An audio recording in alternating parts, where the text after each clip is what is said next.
ஆயுர்வேதத்துல பாத்தீங்கன்னா யுக்தி, தெய்வ, சத்திய வியாபாச்சியம் சொல்லி சொல்லியிருக்காங்க. அதாவது யுக்தியால நம்ம என்ன டயக்னோஸ் பண்ணி மருந்து கொடுக்குறோமோ அதை பத்தி செய்யறதும், தெய்வத்தை வச்சு, அதாவது அபஸ்மாரம்னு ஒரு வியாதி, காக்கா வலிப்புக்கு அவங்களுக்கு பூர்வ ஜென்மத்துல ஏதாவது பிரச்சனை இருந்துச்சுன்னா அதை கணக்கு பண்ணி தெய்வ வழிபாடு, அதாவது ஹோமம், தெய்வ சாபங்கள் எது இருந்தாலும் அதுக்கேற்ற வரும்.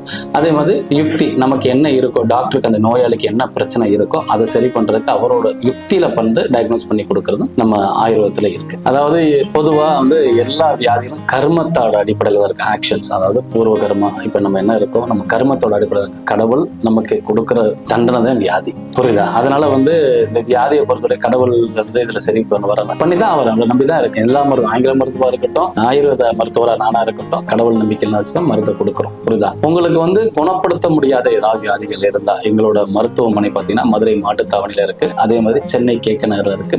ஒரு தங்க வச்ச ஆஸ்பத்திரி வந்து பாத்தீங்கன்னா ஹாஸ்பிட்டல் பாத்தீங்கன்னா அப்பன் திருப்பதி மதுரையில வந்து இருக்கு. உங்களுக்கு சந்தேகங்களோ, உங்களுக்கு நோயை பற்றி தெரியணுமோ எது இருந்தாலும் எங்களை வந்து சந்திச்சு நேரடியா பயன்படலாம்.